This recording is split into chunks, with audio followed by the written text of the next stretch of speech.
It is mind-boggling to consider that there is only one more episode of Yellowstone left, yet I still do not feel any closer to comprehending how the series might come to a conclusion.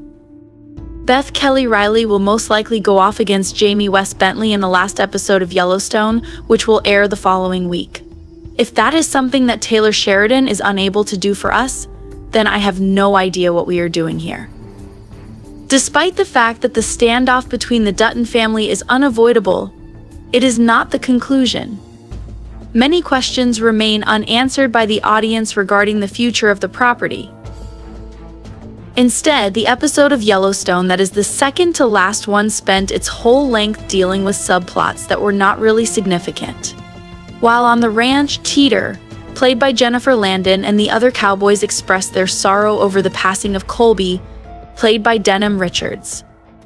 Sheridan himself, Travis Wheatley, is the person that Beth travels to Texas in order to ask for assistance in selling several horses. Finally, a funeral service is held for John Dutton by everyone. Do you have answers? It would appear that they are scheduled for the next week. It is imperative that any sweeping comments regarding the lengths to which we ought to go in order to safeguard our family, our way of life, or the American dream be postponed until the conclusion of the story. The world of Sheridan is ours to explore this week. The fact that the creator of the popular Western embarrassingly incorporates his own character into the narrative is something that has become an increasing point of contention in recent times. Before, he would occasionally make a cameo appearance or two. Fun that causes no harm. What now? The plot is being completely controlled by him during passages that are exceptionally lengthy. When Beth comes at Bosque Ranch in Texas, which Sheridan actually owns, she is compelled to extract the horse trainer from his strip poker game so that he can sell their horses. This is done in order for Sheridan to be able to sell their horses. She is so desperate that she virtually begs him for it before he admits that he was only playing a joke on her.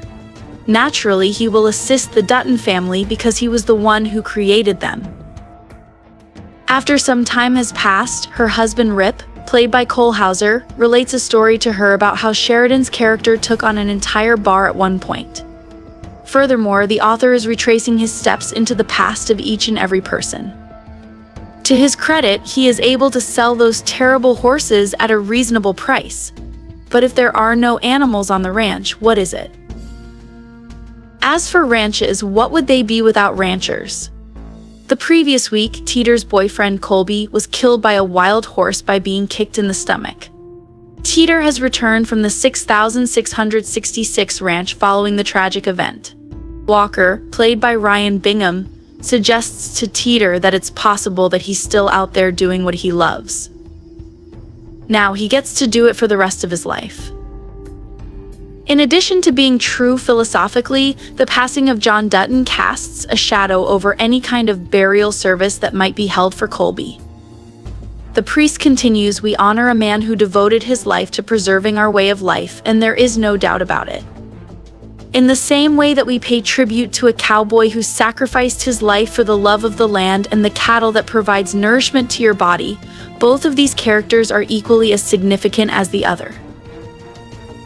In addition, there is yet another massive barbecue, which is comparable to the concerts that were hosted on the ranch owned by the Dutton family and which occupied practically every episode during the first half of season 5.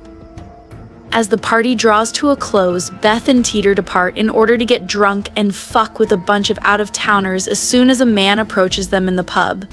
Beth immediately begins to tear him apart.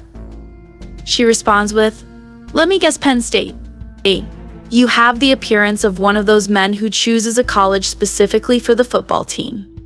She then proceeds to give a lengthy tale about how he cheated on his wife and how he deeply regrets having an affair with another boy while he was attending summer camp.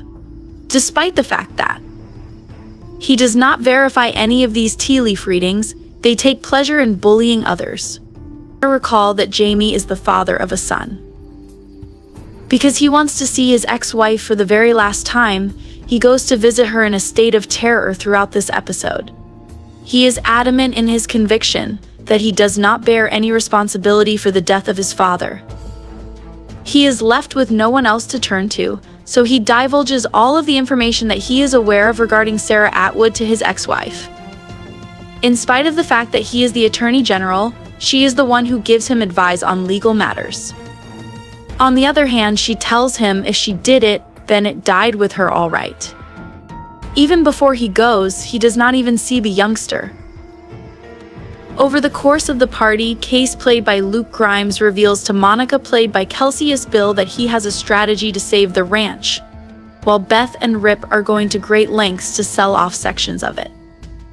The feeling in my gut tells me that it is going to be successful, and that it is the appropriate action to take, he argues. At this point, he is simply not telling anybody, not yet.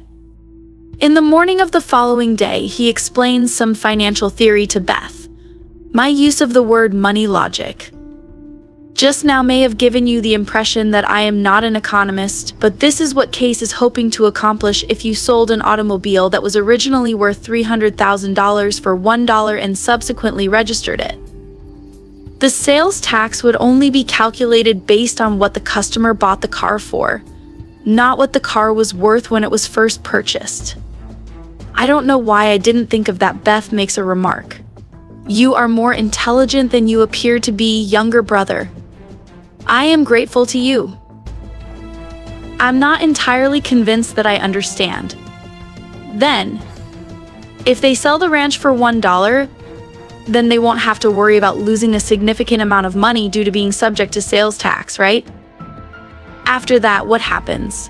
How much would it cost for them to buy it back?